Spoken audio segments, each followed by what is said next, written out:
અસામાજિક પ્રવૃત્તિમાં સંડોવાયેલ અને પાસા તડીપારની સજા ભોગવેલ 130 ઇસમોને ગુનાહિત પ્રવૃત્તિથી દૂર રહેવા કાર્યવાહી કરતી અમરેલી જિલ્લા પોલીસ।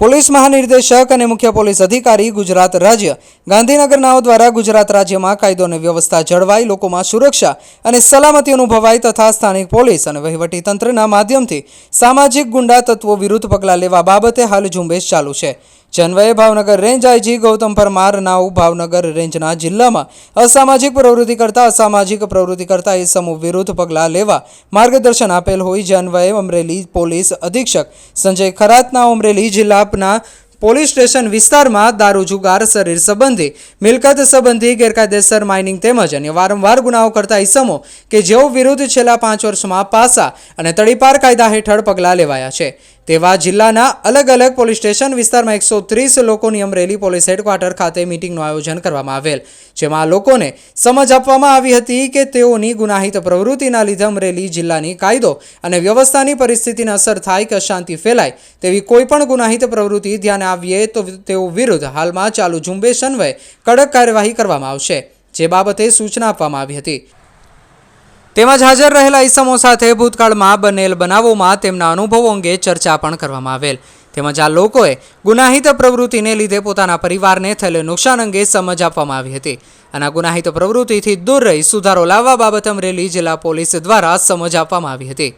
આ કામગીરી અમરેલી પોલીસ અધિક્ષક સંજય ખરાતનાઓની સૂચના અને માર્ગદર્શન હેઠળ સાવરકુંડલા વિભાગના મદદનીશ પોલીસ અધિક્ષક વલય વૈદ્ય તથા ધારી વિભાગના મદદનીશ પોલીસ અધિક્ષક જગવીર ગઢવી તથા અમરેલી વિભાગના ઇન્ચાર્જ નાયબ પોલીસ અધિક્ષક નૈના ગોરડિયા તથા જિલ્લા પોલીસ દ્વારા કરવામાં આવેલ। રિપોર્ટર ઇમરાન શેખ, અમરેલી। જી સર, અમરેલી જિલ્લા પોલીસ તરફથી હાલમાં જે રાજ્ય સરકાર તરફથી અસામાજિક તત્વો વિરુદ્ધ ઝુંબેશ ચાલી રહે છે તે ઝુંબેશના અનુસંધાનમાં જિલ્લામાં છેલ્લા 5 વર્ષમાં જે ઇસમો ઉપર પાસા થયેલ છે, તડીપારના ગુનામાં તડીપાર થયેલ છે, દારૂના ગુનામાં સંડોવાયેલ છે, મિલકત વિરોધની ગુનામાં સંડોવાયેલ છે, વ્યાજખોરીના ગુનામાં સંડોવાયેલ છે અથવા એને સિવાય અન્ય કોઈ ગુનામાં સંડોવાયેલ છે, એ લોકોને એક સમજ આપવા સારું આજરોજ જિલ્લા પોલીસ તરફથી આશરે 125 થી 30 લોકોને અહીંયા જિલ્લા પોલીસ હેડક્વાર્ટરમાં બોલાવવામાં આવ્યા હતા। આ લોકો સાથે આજે અમે મારા સાથી ડીવાયએસપી સાથે થાના અધિકારી સાથે આ લોકોને એક સમજ આપવાનો એક પ્રયાસ કરેલ છે કે જિલ્લાના જે કુલ 200 લોકો છે એના લીધે સમગ્ર જિલ્લા વિસ્તાર છે એમાં કોઈ પણ પ્રકારની શાંતિ ડિસ્ટર્બ નહીં થાય અને અગર એ વસ્તુ બને તો હાલ સમગ્ર રાજ્યમાં અને અમરેલી જિલ્લામાં જે અલગ અલગ કામગીરી કરવામાં આવે છે, જે અસામાજિક તત્વો છે એમના વિરુદ્ધમાં પોલીસની જે દંડ વિધાનમાં કાર્યવાહી છે તે મુજબ તો કાર્યવાહી કરવામાં જ આવે છે, તે સિવાય પ્રશાસનના જે બીજા અંગ છે, મહેસૂલ રાહે કોઈને દબાણ હોય દબાણ કાઢવાનું, વીજ બોર્ડ છે એના થકી કોઈનું ખોટું વીજળીનું કનેક્શન હોય, પેમેન્ટ કરવાનું બાકી હોય તો એ કનેક્શન તોડવાનું, નળ પાણીનું કનેક્શન તોડવાનું,